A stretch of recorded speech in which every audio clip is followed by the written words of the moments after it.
아시아경제 2026년도 2월 13일자 기사. 이러다 3천명 넘는다. 상상 초월의 발병에 후진국 되겠네. 싸늘한 민심. 뭐 그냥 저녁이네. 미 홍역 환자 33년 만에 최대치 넘어설 전망. 우리나라도 홍역이 예전에는 많았는데 지금 홍역 환자 없잖아요. 백신 접종률 떨어진 탓이라는 분석 나와. 미국 같은 나라에서도 이제 홍역이 가서 난리를 쳤는데 후진국 감염병으로 여겨지는 홍역이 미국에서 창궐되고 있다. 백신 접종률이 떨어진 탓이라는 분석이 제기되면서 미국이 홍역 청정국 지위를 잃을 수 있다는 경고가 나왔다. 미 CNN 방송은 10일 현지 시간 질병통제예방센터 데이터를 바탕으로 올해 초부터 이달까지 896건의 홍역 감염 사례가 보고되고 있다고 보도했다. 최근 10년간 연평균 429건 대비 2배 이상에 달한다. 홍역은 저소득 국가에서 있는 거잖아요. 만일 추세가 꺾이지 않다면 미국 내 홍역 환자 수는 33년 만에 최대치였던 지난해 2274명을 추월할 전망이다. 미국이 좀 수치스럽게 됐네요. 환자 대다수는 20세 미만의 청소년이나 어린애였다. 전체 환자의 57%가 5 내지 19세였으며 5세 미만 환자 비중은 28%에 달한다. 다른 사람은 면역력을 갖고 있죠. 우리 같은 경우는 어린 시절에 다 홍역 예방주사를 맞았으니까. 또한 환자 중 95%는 한 번도 홍역 백신을 접종하지 않는 상태였다. 홍역은 공기 중에 전파되는 매우 강력한 전염병을 가진 호흡기 전염병이다.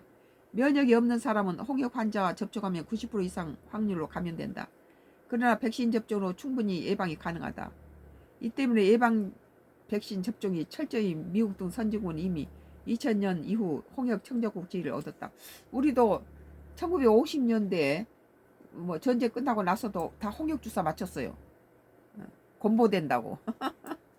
그동안 홍역은 그때 당시에는 소아마비도 많고 건보도 많고 얼굴이 막 붉은 사람.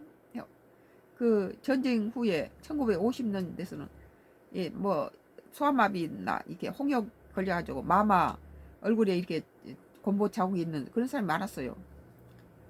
그때는 이렇게. 근데 이제 홍역 같은 것은 돈을 주는 게 아니라 그때도 우리 국가에서 무료로 홍역 주사를 맞춰줬던 것 같아.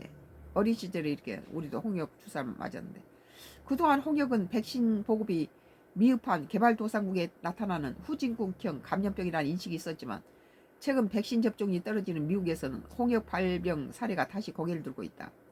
2019년, 2020년 학년도까지만 해도 미국 내 유치원의 홍역 풍진 등 유행성 감염 접종률은 95.2%다. 다 접종하면 홍역 안 걸리죠. 그러나 5년 만에 해당 수치는 92.5% 떨어졌다. 통상 감염병 집단 면역 유지를 위해 필요한 접종률은 95%다.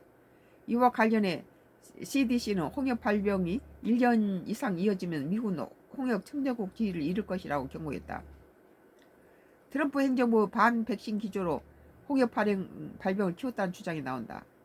트럼프 대통령이 지난해 백신 회의론자인 로버트 케네디 주니어 보건부 복지장관을 임명한 바 있다. 미 보건복지부는 아동 백신 접종 권고 횟수를 줄이고 반백신 정책을 비판하는 수학학회에 대한 지원금도 중단했다. 참 원인이 있었네요. 이렇게 하고 나니까 나라 꼴이 뭐가 됩니까? 정치인을 잘 써야 됩니다.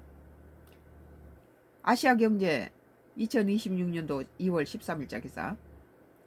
이르다 3천명 넘는다. 상상 초월의 발병에 후진국 되겠네. 싸늘한 민심이라는 기사에 대해서 썬가 크루스 나의 정치 코멘트를 했습니다.